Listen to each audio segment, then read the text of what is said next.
Hello, welcome to everyone. Today we are going to discuss about Gauss Law and its applications. Okay. Yeah, first of all, we are going to define the Gauss Law, and after that we are writing the integral form of the Gauss Law, and then differential form of the Gauss Law. And after that, we are going to do some applications of Gauss law of electrostatics. Okay, right now I am going for the next slide.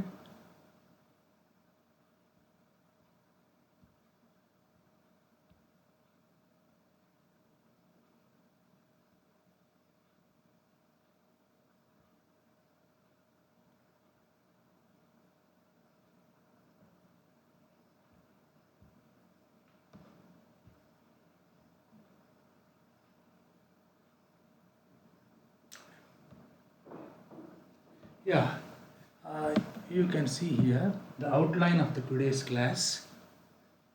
So before going to discuss about the Gauss law, I am going to discuss about electric flux and electric field. Yesterday we discussed about electric flux and the relation between electric flux and electric field. Okay, right. Next, I define linear surface and volume charge densities. Okay, next I will try to define linear charge density, surface charge density, and volume charge density. Why? Because these are all the things essential to do the applications of the Gauss law. Okay, next we are entering into the main topic, Gauss law. Okay, first of all we define the Gauss law.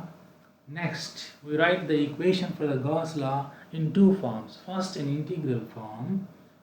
Next, by default, you get integral form. Next, we are converting that integral form into the differential form. Okay, right. After that, we are directly entering into the applications part. Okay, applications part. See. What are those applications? Point charge or spherical shell. Okay, of course, the application part is same for these two applications. We will see this at the end of the class. Okay, right. Next, okay, I will go for the next slide.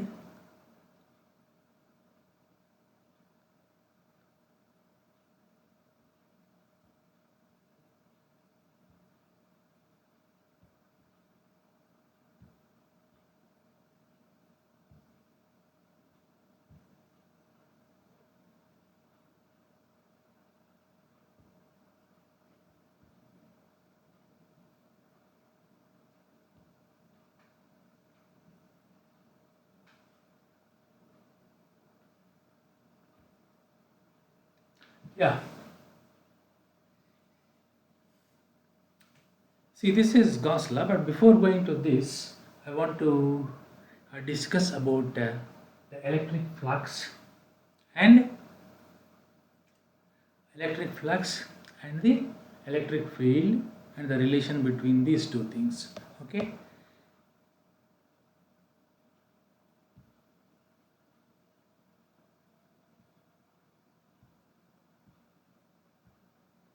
Right. Now, let us discuss about electric flux. Electric flux. We already discussed about this in the last class. Electric flux is nothing but the number of field lines or force lines passing through one particular surface area. Okay. So basically the flux is the number of force lines or lines of force passing through one particular area in the electric field. Okay, but quantitatively we did not define this flux in yesterday's class or in the previous class. Okay, we already discussed the factors influencing the flux. Okay, What are those factors? One is electric field, E, electric field intensity. Next, the orientation, theta or cos theta. This is here theta is the angle between the ds and electric field E. Okay. Next, this flux itself linked with the surface area ds. So it depends upon ds also. Yesterday we have, in the previous class, we have seen all these things in different diagrams. Okay. So your flux corresponding to ds is d phi. This d phi is proportional to these three things. So you may write E ds cos theta. So this is nothing but E dot ds. E dot ds. D phi is E dot ds. See, here you are finding the dot product. So this is some scalar quantity. Okay, so what is the quantitative definition of this electric flux? Flux is equal to E dot ds, or it is a product between field strength and surface area. Suppose you want to find the total flux through an entire passing through the entire surface, then you have to integrate. You have to integrate on both sides. On this side, you get after integration integral d phi. This is integral E dot ds. Integral E dot ds. So this is nothing but psi. We call this flux as electric flux. Why? Because we are also having magnetic flux. Okay, now we are discussing about electric flux. That's why I am writing this as phi E. Of course, you need not to write E as well. Yeah, this is integral E dot ds. Okay, without knowing this, we cannot write the equation for the Gauss law. Okay, slowly we are entering into the Gauss law from the flux concept. Yeah. So this is a total flux, total electric flux. Total electric flux, I will write here psi, yeah, E is equal to integral E dot ds. Okay, this is the formula for the total flux. This is the formula for the total electric flux coming out from a surface. If it is a closed surface, then what you have to write here? You have to put one circle here. This indicates the flux coming out from a closed surface. Okay. Yeah, this is about the quantitative discussion of the electric flux. This formula gives you the total electric flux coming out from a surface in an electric field. Okay, this is about the formula of flux. See now,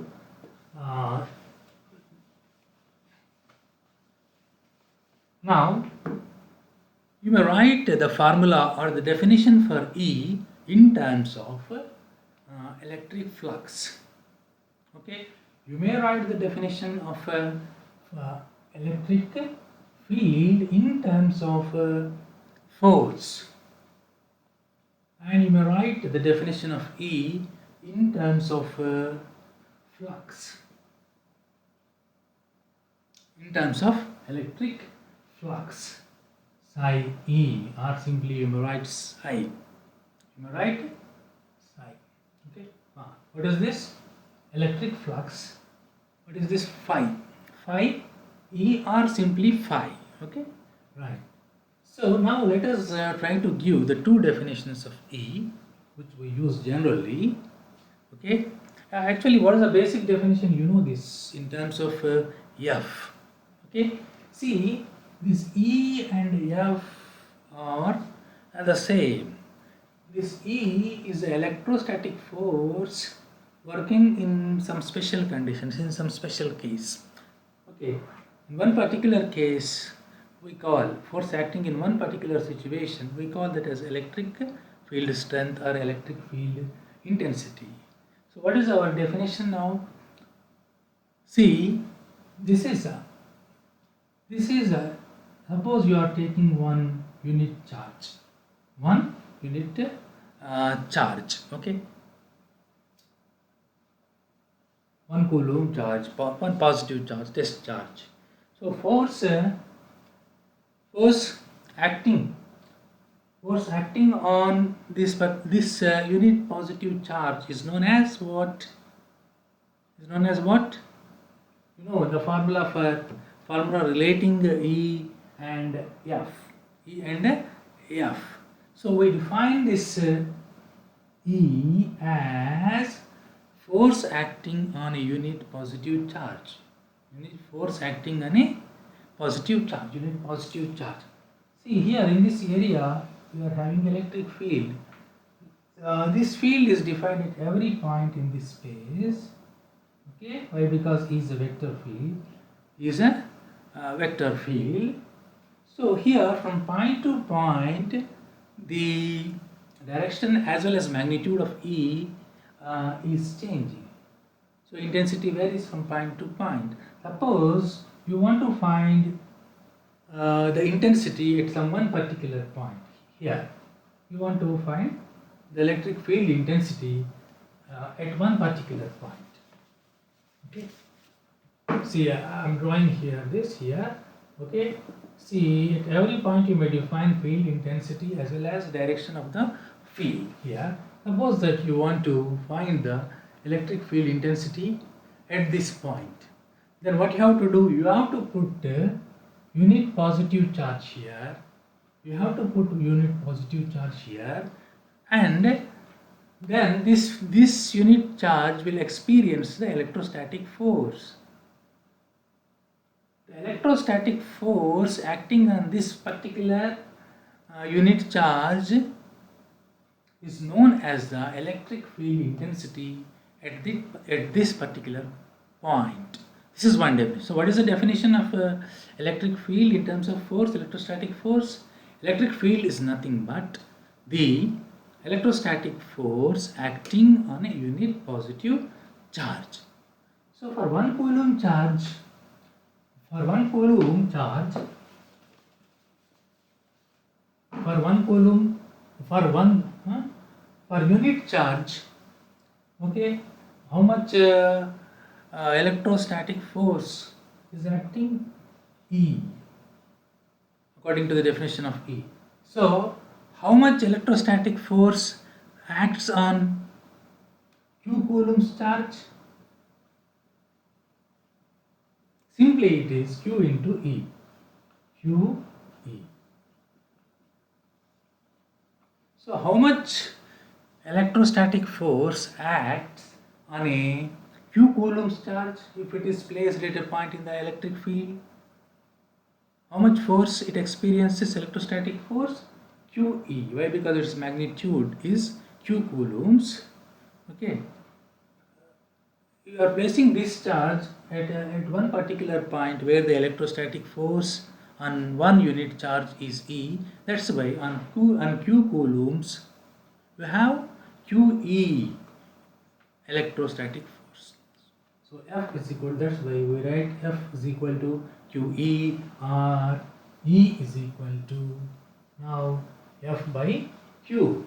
When you make for Q is equal to 1 unit, then what happens? Your E becomes F. Your E becomes F. See, we use this definition in the applications of Coulomb's law. Okay. In the applications of Gauss Law also. We use this formula, relation between electrostatic force and field. We use this formula in the applications of Gauss Law. Okay. This is one thing. Right.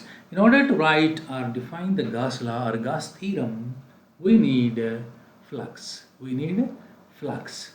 Okay. Actually, the Gauss theorem gives you the total electric flux coming out of a surface. It is quantitatively defining that flux. Okay. By using that flux, by using the formula for that flux, we are finding electric field intensity in the applications of the Gauss law. See, this Gauss law is very important. Why? See, whenever in some cases, okay, by applying the Gauss law, you will get the results very easily. Okay, we will be discussing about this. Okay, after defining the Gauss law, after studying the Gauss law. So, what is Gauss law? Okay, I will show you one slide for this.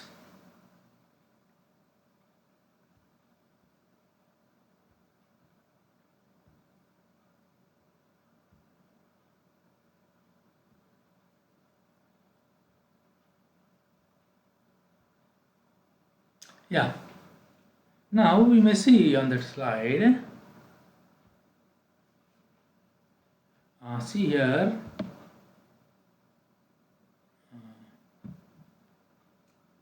Now I am going to give you the definition of Gauss law of electrostatics. See what is there on the slide. See, flux from a closed surface inside an electric field is equal to the total charge enclosed by that surface divided by epsilon naught. Okay, this is what the definition of Gauss law of electrostatics. Okay, now based on this definition, we are writing the mathematical formula of Gauss law. Yeah, just now I wrote the formula for the total electric flux. Okay, you see the definition of Gauss law. It is giving the total electric flux coming from a closed surface. Here the surfaces are closed. You see what Gauss law is saying? The total electric flux coming out from a closed surface in an electric field is equal to the charge enclosed by that surface divided by epsilon naught. This is called as the Gauss law of electrostatics. Okay, see, you have to note one important thing here. Yeah, flux is depending on the charge inside the surface.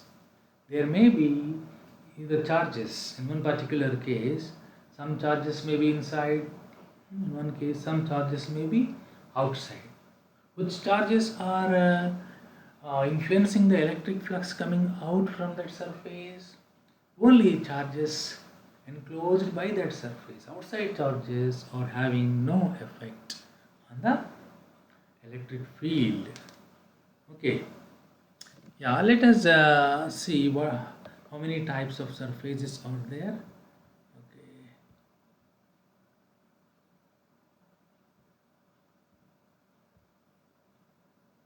Yeah, now I will show you the two cases in another slide.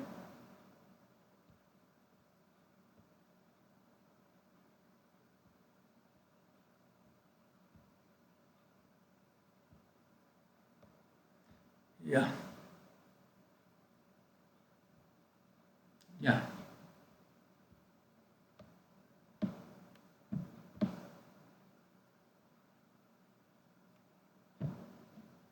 Yeah, now here you are having two closed surfaces. Okay, these blue surfaces. The surface area is covered with that light blue color. Okay, here this colored portion is closed surface. Colored portion is closed surface. Okay, the boundary is here. It is dark. It is a line, dark line. Okay, the surface is demarcated with this line, border line. Okay, now you see in the first figure, charge is outside the closed surface. This surface is not enclosing the positive charge. You see the second figure, charge is inside the surface. Okay, see the border of the surface is encircling the charge. Okay, here you have to see how many charges, whenever you want to apply the Gauss law, how many charges are inside the closed surface under consideration?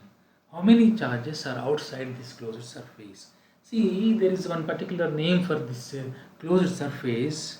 Always we imagine this closed surface in an electric field in order to apply the Gauss law. What's the name for this imaginary surface? We call that surface as Gaussian surface. Gaussian surface. So only charges inside the Gaussian surface will influence the electric field. But the charges outside that surface, as in figure A, does not influence the electric field in that region, or electric flux in that region, total electric flux. You see how to observe here one thing, total electric flux. Outside charges are not influencing the total electric flux coming out from the adjacent closed surface. Okay, total, we have to mention total. Okay, right, net flux or net flux. What is the reason? Can you guess this? Why it is not influencing? Why the charges outside the closed surface are not influencing the total electric flux? Net electric flux means lines, number of lines going out minus number of lines coming inside that surface.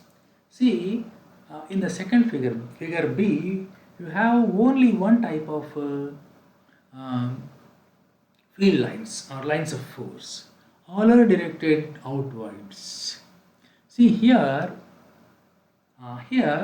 whenever the charge is outside, see one field line is entering into the surface and leaving that surface. So the net flux, okay, is zero. Net flux is zero. So in that way, the charges outside the closed surface are not showing any effect on the total flux coming out from the adjacent surface. This you have to note.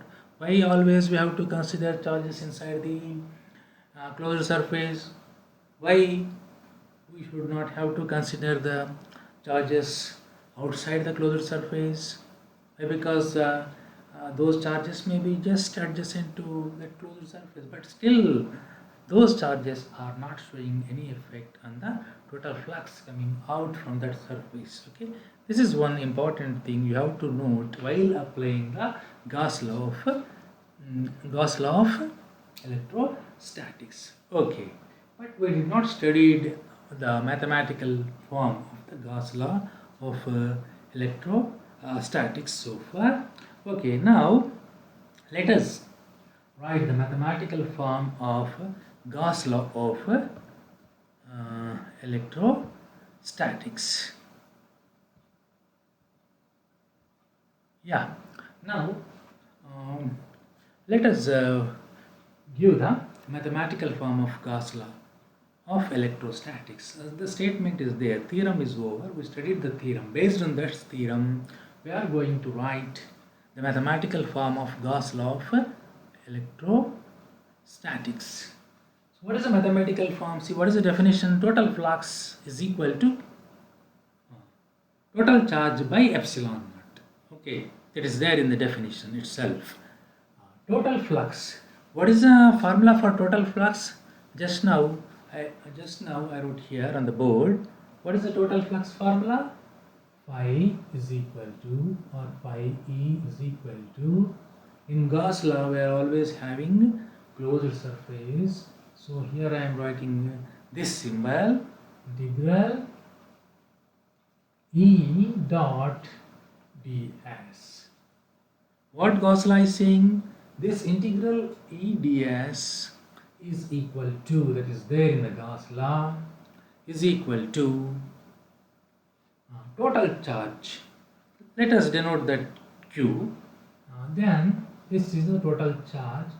It is divided by epsilon naught. So now you may ignore this phi E, right? Just keep the formula for phi E. And then you have integral E ds is equal to Q by epsilon naught. So what is the mathematical form of Gauss law of electrostatics? Integral E ds is equal to Q by epsilon naught, where Q is the where Q is the total charge enclosed by the closed surface. Okay. See what is Q here? This is the total charge enclosed by a closed surface inside the electric field. Okay. See, electric field is completely filled in some area. Now, what you are going to find? You want to find the flux from certain imaginary surface. Okay, field is it is spreaded all the space. Now, in that entire space, you want to find the electric field or electric flux at some point. Okay, flux coming out from some imaginary surface in that field. Okay, yeah. So that's here this integral EDS is a flux coming out from that imaginary surface area in the which is inside the electric field. Okay, right, that is given by the Gauss law as Q by epsilon naught. What is Q? See, Q, there may be many charges because field is there, field is spreading there, it is spreaded out. This field may be due to one charge or many charges, but what we are doing here, you are imagining one surface, closed surface. So the flux coming out from this closed surface is given by integral EDS is equal to Q by epsilon naught. What is this Q? This is the total charge within that surface under consideration. Okay, if you divide that charge with this epsilon naught, then you get the total flux. This is the definition or mathematical form of the Gauss law. So in the beginning of the class, I talked about integral form of Gauss law and the differential form of Gauss law. Okay, I talked about two types of Gauss laws. Okay, see what here in this mathematical form you are finding integrals. So this is called as integral form of a Gauss law or simply Gauss law. Okay, it is a default Gauss law. You need not call this integral form. Simply we call this as Gauss law. If you want to convert it into some another form in which you don't find this integral symbol, only you find d by dx something like that or delta, del, then you call that form of Gauss law as differential form of Gauss law of electrostatics. Okay. Next, before going to the differential form of Gauss law of electrostatics, let us define three physical quantities. It is linear charge density, surface charge density, and volume charge density. Okay. See, linear charge density refers to one-dimensional object, whereas surface charge density refers to two-dimensional object. Volume charge density refers to three-dimensional objects. Okay. See, generally we consider metal objects here. Metal objects. Why? Because we place the charge in the metal objects. What are the examples of metal objects for 1D object and 2D object and 3D objects? You may take the wire as a 1D object, okay, in which you can put the charge, in which you can place the charge. Next, a metal plate can be taken as a 2D object on which you can place the charge.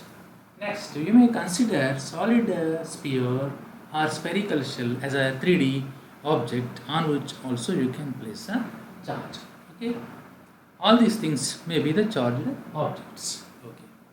Suppose that you want to describe the charge distribution cross the 1D object, then you have to go for linear charge density.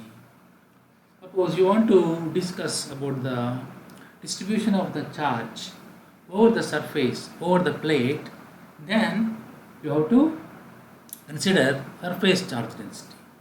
Otherwise, if you consider a 3D object and you want to describe about the charge distribution over that three-dimensional object, then you have to go for volume charge density. So which three definitions we are discussing now? One is linear charge density, one is linear charge density. Okay, we denote this with lambda. Okay, next second one is a surface charge density. It is denoted with sigma. Next, third one, volume charge density. It is denoted with the rho. So what are these three physical quantities? Lambda, sigma and rho. Okay. We use the definitions of these three physical quantities in the derivation of the differential form of Gauss law. That's why we are discussing about these quantities. Furthermore, the definitions of these three quantities are also helpful in doing the applications of Gauss law of electrostatics. Okay, right. Next, okay, let us go one by one. First of all, let us define lambda. What is lambda? Okay, it describes the distribution of charge in one dimension, or the distribution of charge in one dimensional object. So if you consider the unit length of a given wire, one dimensional object, how much charge is there? It gives you the charge distribution over that 1D object. This is what called as linear charge density. Charge per unit length. Charge per unit length. Okay, so what is the formula for this lambda now? Q by L. Q by L. Suppose that L is the length of this wire. Total length. Okay. Now, when you are dividing the total charge with the total length, then you get the charge per unit length, that is lambda. So now if you make it unit, 1 unit or 1 centimeter or 1 meter, okay, whenever you are making it a unit quantity, okay, then your lambda becomes Q. So linear charge density is nothing but the charge over unit length of the wire. It is a charge. Where it is located, okay, where it is stored in 1 centimeter of the 1 centimeter part of the wire. Okay, this is known as the linear charge density. Linear charge. What is linear? What is the definition of linear charge density now? It is the charge per unit length of a one-dimensional object. Okay, so charge per length is known as the linear charge density. So what is the formula? For this, lambda is equal to Q by L. Q is a charge, L is a length. Okay. Whenever you make this L1, then your lambda is nothing but Q. Okay. It is a charge. Charge density is nothing but charge, but this charge is located in 1 centimeter part, 1 unit part of the conductor. Okay. So this specific charge, so charge staying in this 1 unit region is known as the linear charge density of the wire. So if you go for another 1 unit, if you go for another 1 unit, the same thing happens. This will give you the distribution of charge over one-dimensional object. Okay, next let us go for surface charge density. So here, what are your objects? Here 2D objects. You have to go for two-dimensional objects like metal plate. Okay. Now, our surface charge density describes the distribution of charge over that surface. Okay. This is a metal plate with total surface area S. Okay, let us consider this metal plate. Here, sigma, surface charge density, describes the distribution of charge over the surface of the plate. Okay. Suppose if you take 1 centimeter square area of the plate, then unit area, if you consider 1 unit area, how much charge is there? If you are able to give that quantity, then people understand how the charge is distributed over this plate. Okay, this is what the surface charge density. So, what is the definition? So, what is the formula for surface charge density?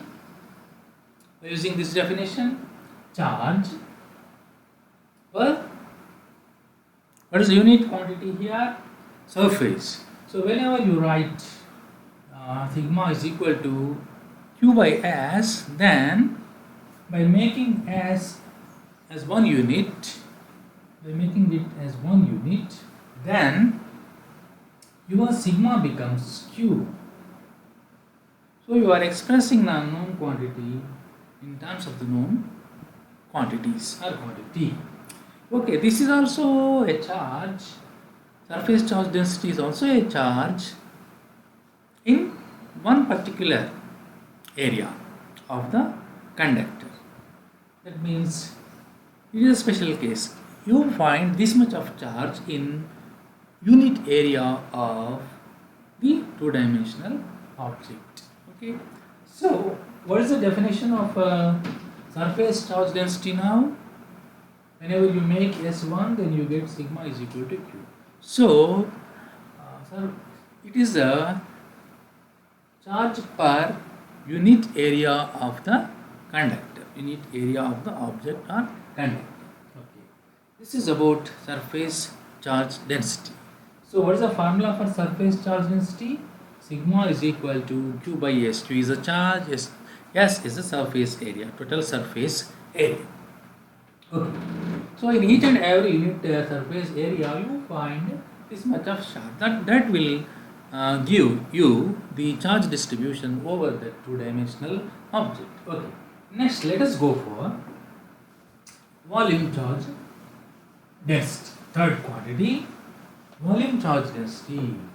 Where do you find the volume? For three-dimensional object only you have volume. Then only it becomes important. So take a sphere, whether it may be solid sphere or hollow sphere, whatever it may be, spherical shell. Okay.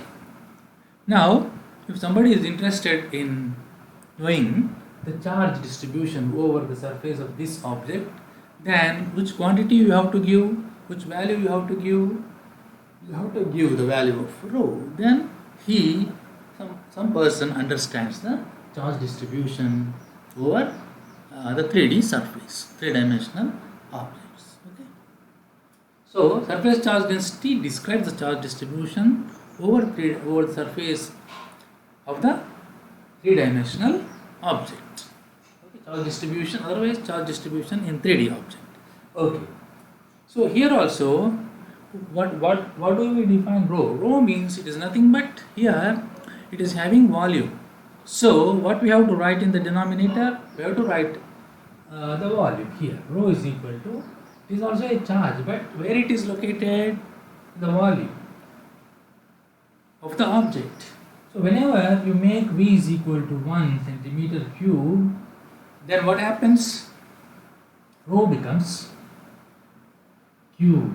So it is also a charge, but this charge, where do you find this charge? In unit volume of that three-dimensional object. So in each and every one of the unit volume, you find this much of charge. So people understand how the charge is distributed over the surface or the body of the three-dimensional object. So these three quantities tell us the distribution of charge over 1D, 2D and 3D objects. Okay.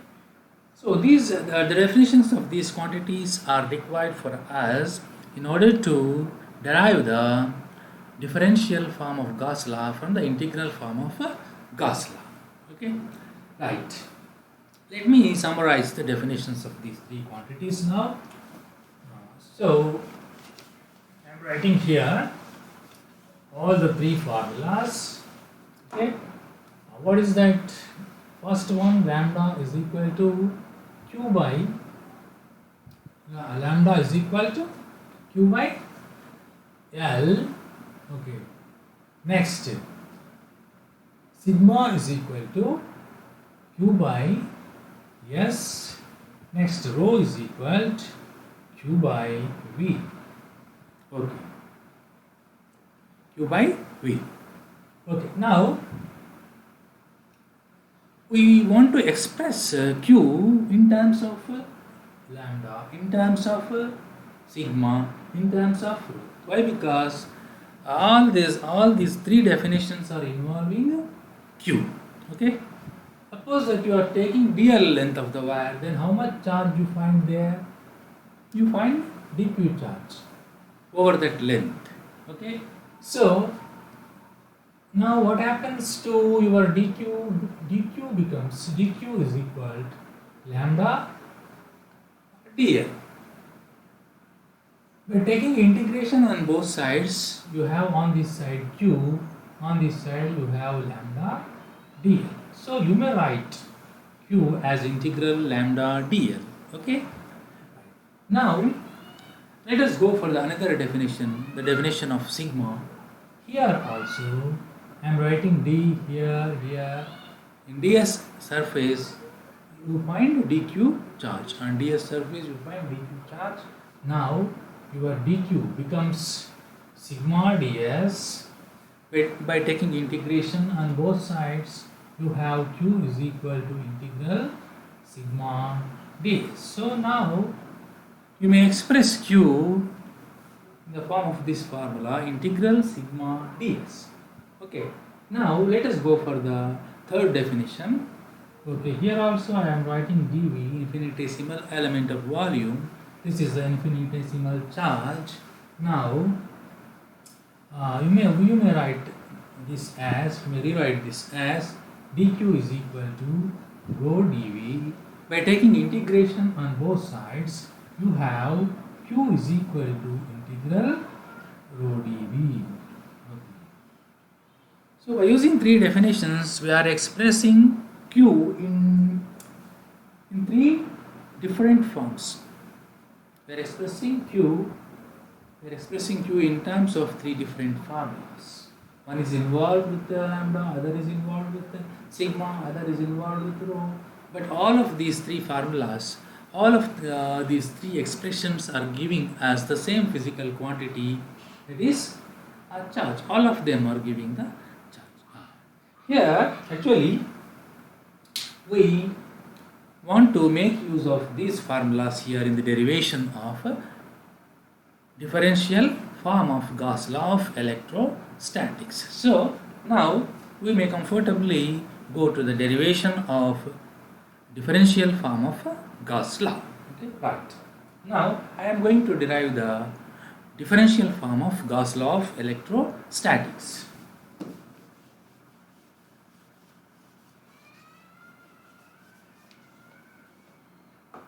Yeah. Differential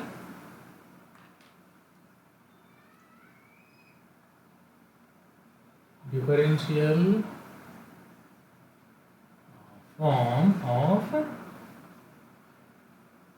Gauss law of electrostatics. So what is actually Gauss law? What is the formula for Gauss law?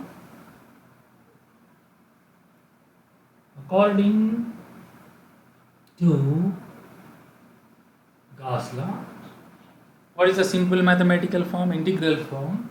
What is that? Integral E dot ds is equal to Q by epsilon naught. Now we want to write both LHS and RHS in different forms. Those forms should be similar. So I am writing LHS, both LHS and RHS as volume integrals. Okay. How to write the LHS as a volume integral? By using the Gauss theorem in vector analysis. So by using Gauss theorem of vector analysis, by using Gauss theorem, what happens to your LHS? Integral E dot ds is equal to, why? Because this Gauss theorem relates surface integral with volume integral. Okay? So this can be expressed in terms of volume integrals. You may write V here. Okay, volume integral. Here dive E, because your vector is E, not A here. Yeah, dive E d. Now, what is the other form of your LHS? Integral dive E d. Now, by using the definition of volume charge density, using the definition of volume charge density, what is Q actually? Q is equal, just now we wrote the formula in terms of volume charge density. That means this is volume integral rho dV. But actually, what is this? This is a RHS part of the integral form of Gauss law of electrostatics. Okay, this is LHS, this is RHS. Okay, therefore, now using this Gauss law, in the place of EDS, you may write div E dV. Okay, in the place of Q, you may write rho d. Okay, now what happens to this? In the place of EDS, what you have to write? Integral V div E dV. In the place of Q, what you have to write? Volume integral rho dV by epsilon. I am keeping it as it is. Okay. Now, yeah, on both sides you are having volume integrals. Okay. So you may write now dive. You may write now dive E is equal to, on this side you are having rho in the numerator, in the denominator you are having epsilon. Okay. This is nothing but the differential form of Gauss law of electrostatics. You see here, it is a very simple formula. It is looking very nice. It is a very beautiful formula from theoretical point of view. Okay. Div E is equal to rho by epsilon. What is this? Divergence of electric field is equal to rho by epsilon naught. Rho by epsilon naught. Okay. Yeah, this form is preferred in Maxwell's equations. Okay, div E is equal to rho by epsilon. Okay. Yeah, this is a very simple and beautiful formula used in physics. What is the name of this? This is a differential form of Gauss law of electrostatics. Gauss law of electrostatics. See, here it is in very compact form, very simple form. Right. This is what the importance of differential form of Gauss law of electrostatics. Okay, this is about the two mathematical forms of the Gauss law of electrostatics. Okay, right. Okay, having studied this, now let us go for some simple applications. Let us go for some simple applications of Gauss law of electrostatics. Okay.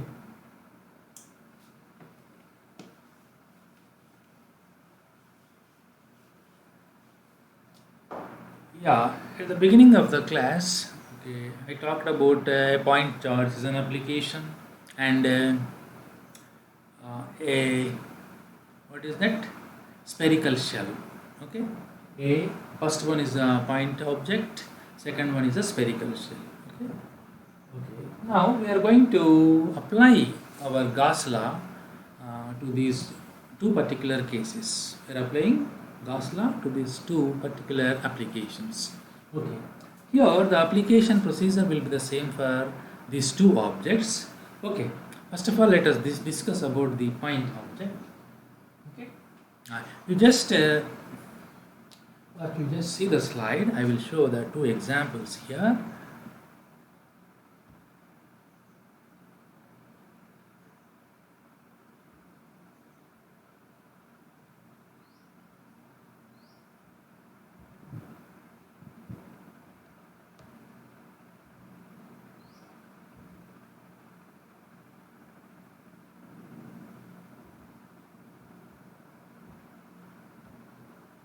Okay, you see here. Yeah, this is your point charge. Then what is this? Encircling this point charge. This is a Gaussian surface, an imaginary surface. Okay, this is a charge, positive charge. This charge is enclosed by this imaginary surface. This is the first example we are going to discuss. Next, this is a second example, spherical shell. Spherical shell. Okay, we consider this entire part as empty.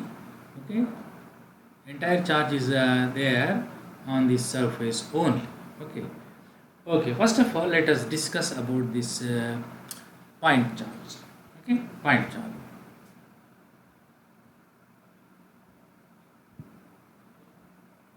Yeah. The applications. First of all, let us discuss about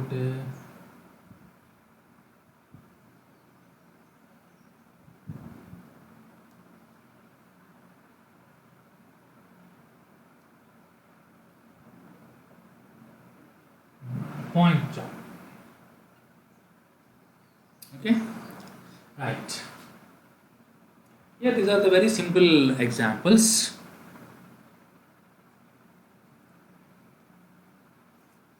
Point charge. See, this is a point charge. Plus Q. How much charge is there? Q coulombs of charge is there. This is a point charge.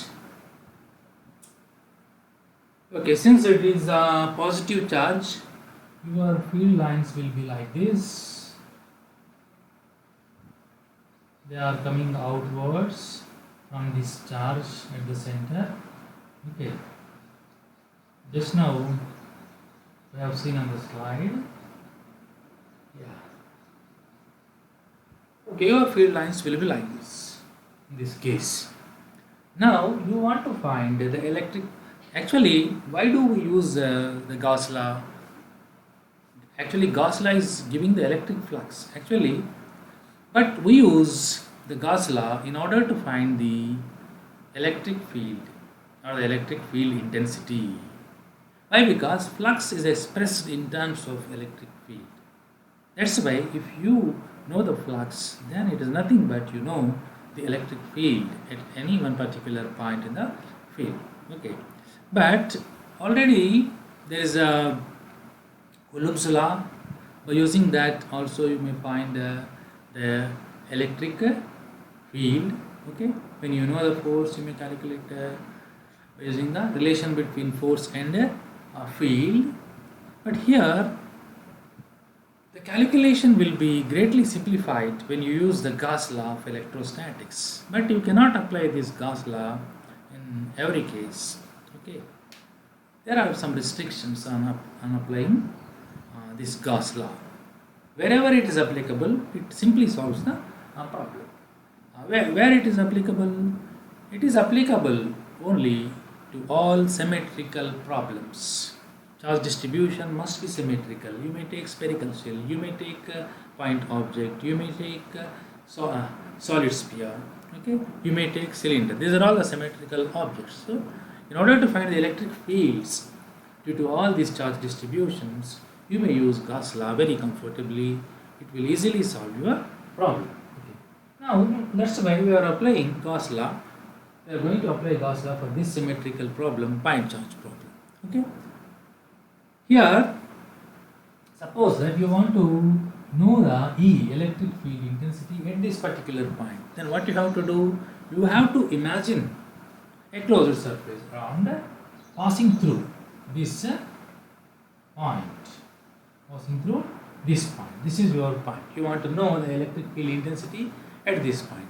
Then you are drawing one Gaussian surface here. Okay. Now, you want to know the electric field intensity at this point. That's why you are drawing Gaussian surface passing through that point. Now, applying Gauss law, flux coming out from this entire closed surface is given by the charge enclosed by this closed surface by epsilon. So, according to Gauss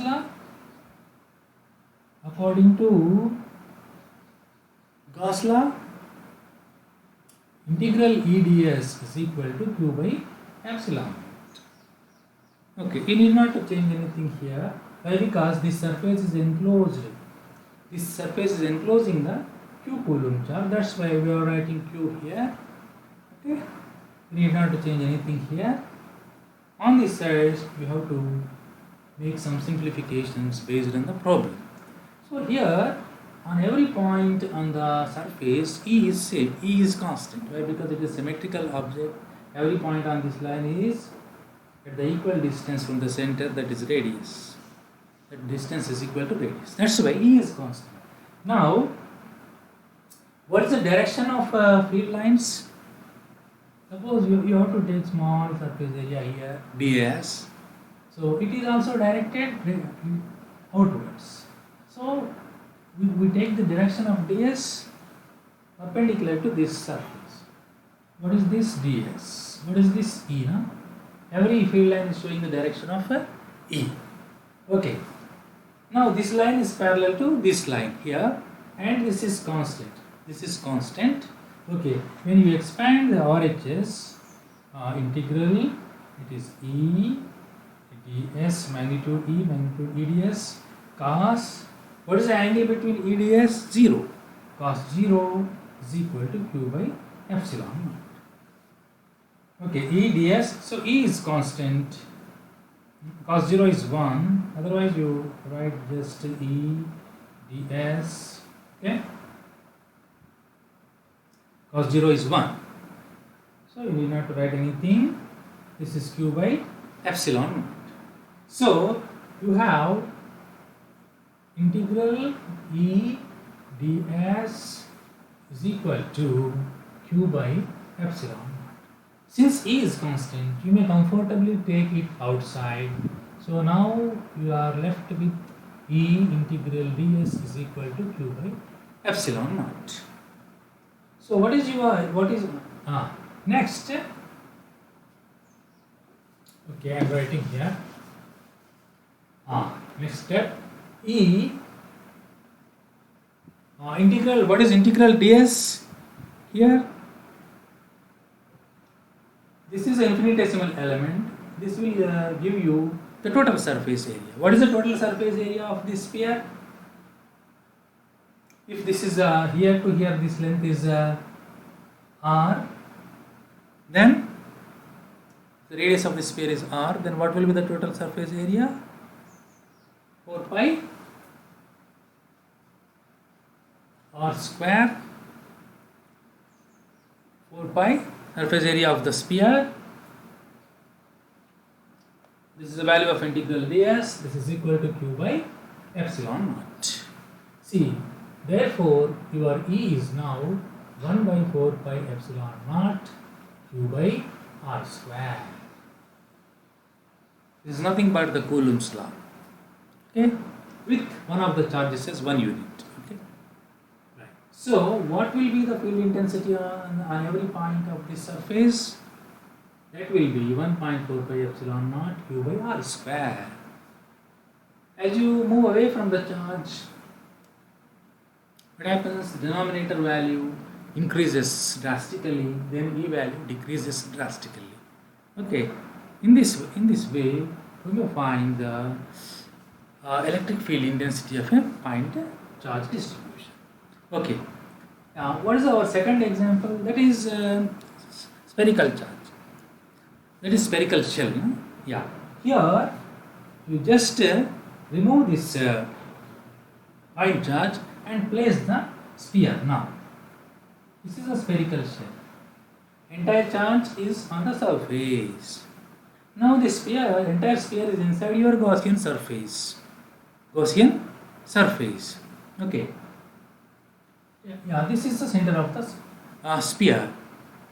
Now, here to here, you are having R. No? Here to here, you are having R. Okay. This is a imaginary surface here. Okay, this distance is R. Of course, this distance is capital R, radius of the spherical shell. Okay, in spherical shell. Okay, you need not to bother about this radius. Okay, here this entire charge on the shell is inside the surface. Okay, that's why you simply have Q is equal to Q here also. Here also you are having this distance as R only. Then in that case also you will get the same formula. Okay, in this case also you will get the same formula if you proceed in the similar manner. E is equal to. Okay. For example, if you want to know the electric field intensity inside the sphere, then you have to draw imaginary surface inside the sphere. But entire charge is on the surface of the sphere. There is no charge inside this imaginary sphere. That's why your RHS will be 0, so E will be 0. So for all points inside this spherical shell, you have electric field intensity 0. This you may say comfortably with the help of Gauss Law of Electrostatics. These are the simple applications of the Gauss Law of Electrostatics. Okay, let us stop with this. In the next class, we will be discussing somewhat complicated applications of Gauss Law of Electrostatics. Thank you.